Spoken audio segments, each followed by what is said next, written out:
Hello everyone, this is Ekta and welcome back to my YouTube channel Ekta educator. आप सभी कैसे हैं? आई होप आप सभी अच्छे हों।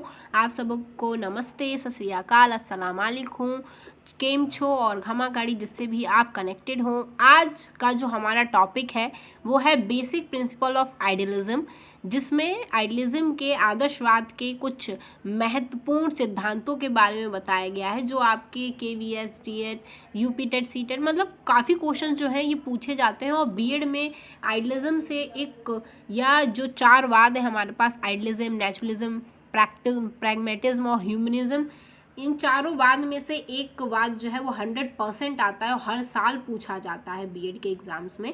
तो लेट्स स्टार्ट दिस टॉपिक।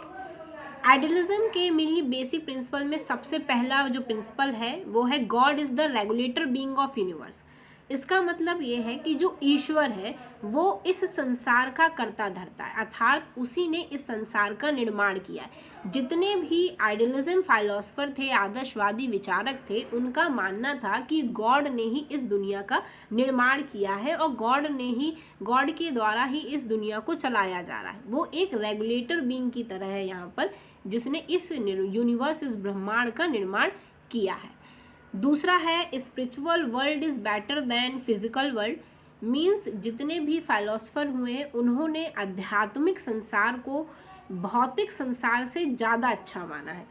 प्लेटो ने इस ब्रह्मांड को दो संसार में विभाजित किया था, जिसमें पहला था वर्ल्ड ऑफ आइडिया और दूसरा था वर्ल्ड थिंग। ठीक है, क्योंकि आइडिया क्या होता है, अपरिवर्तनशील है, जिसको हम बदल नहीं सकते हैं। ठीक, इस वजह से ये सत्य है। और जो थिंग्स हैं या वस्तुएं हैं जो हमारे पास में, या वस्तु जगत जो है, उसमें हम चीज़ों को बदल सकते हैं, इसलिए वो असत्य है, सच नहीं है। प्लेटो के अनुसार जिन चीज़ों को हम बदल सकें वो सब झूठी हैं और जिनको हम बदल नहीं सकते हैं वो सब सत्य है, और उसी से ही संसार का निर्माण हुआ है। इसलिए जो स्पिरिचुअल वर्ल्ड होता है उसको हम चेंज नहीं कर सकते हैं। इसलिए प्लेटो ने स्पिरिचुअल वर्ल्ड को ही बेस्ट माना कंपेयर टू फिजिकल वर्ल्ड। तीसरा है हमारा soul is spiritual element and God is the best soul. आत्मा को आध्यात्मिक तत्व माना गया है और भगवान को सबसे अच्छी आत्मा। इस विचारधारा में अलग अलग फाइलोसफर जो थे वो एक मत नहीं थे, सबका अपना अपना विचार था। कुछ ने, जितने भी आइडियलिज्म थे उनका कुछ का मानना था कि आत्मा जो होती है वो एक भगवान का अंश है, एक पार्ट है, जबकि कुछ का मानना था कि जो आत्मा होती है वो फ्री होती है, मुक्त होती है, किसी के बंधन में नहीं होती। लेकिन हाँ, जितने भी हमारे आदर्शवादी फाइलोसोफर थे उन सभी ने गॉड के होने का जो रिजल्ट है, ये प्रूफ है, उसको सिद्ध किया। उनके हिसाब से भगवान ईश्वर होते हैं। उनका मानना था कि आत्मा को हम जान नहीं सकते हैं, हमारी सेंसेस से, ज्ञान इंद्रियों से नहीं जान सकते, हम इसको केवल महसूस कर सकते हैं अपने मन से, माइंड से। इस तरह से उन्होंने गॉड को एक अच्छी आत्मा, बेस्ट सोल बताया था। फोर्थ है हमारा human is the best creation of God. जितने भी स्पिरिचुअलिस्ट थे या हमारे जितने भी आइडियलिज्म के फाइलोसफर, दार्शनिक थे, उनका मानना था कि ह्यूमन जो है वो भगवान द्वारा बनाई हुई सबसे अच्छी क्रिएशन है, सबसे अच्छी संरचना है। आदमी एक ऐसा होता है जिसके पास में फिजिकल पावर और आध्यात्मिक पावर दोनों एक साथ होती हैं।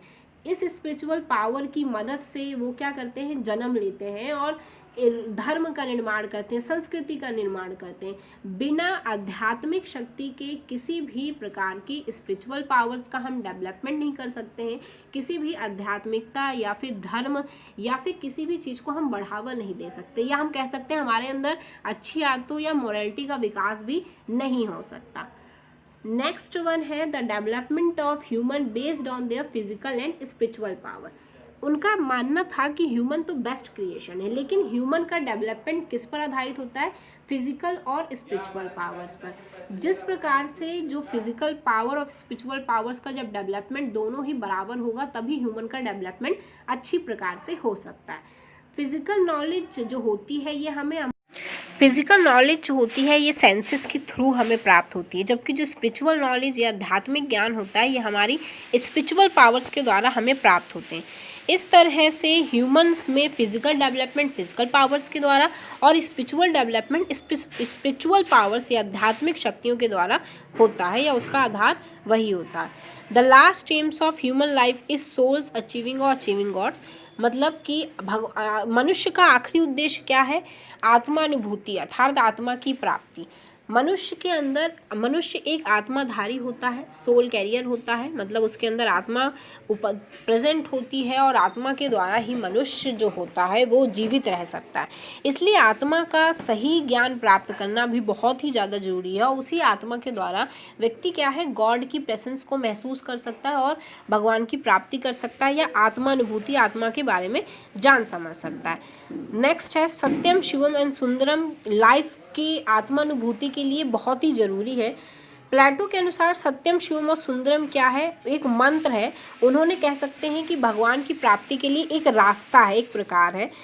बहुत सारे जो फाइलोसोफर हुए उन्होंने माना कि सत्यम शिवम और सुंदरम ये एक रास्ता है आत्मानुभूति के लिए, और भगवान की प्राप्ति के लिए, गॉड की प्रेजेंस को समझने के लिए सत्यम शिवम और सुंदरम बहुत ही जरूरी है। आदर्शवाद जितने भी फिलोसोफर थे वो सत्यम शिवम और सुंदरम की राह पर चलते थे और इसी को मानते भी थे।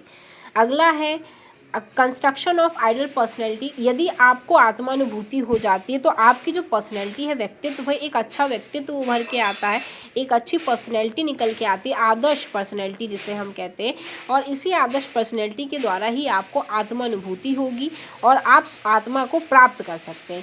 इस तरह से ह्यूमन जो है वो एक आध्यात्मिक मनुष्य है, एक आध्यात्मिक व्यक्ति है।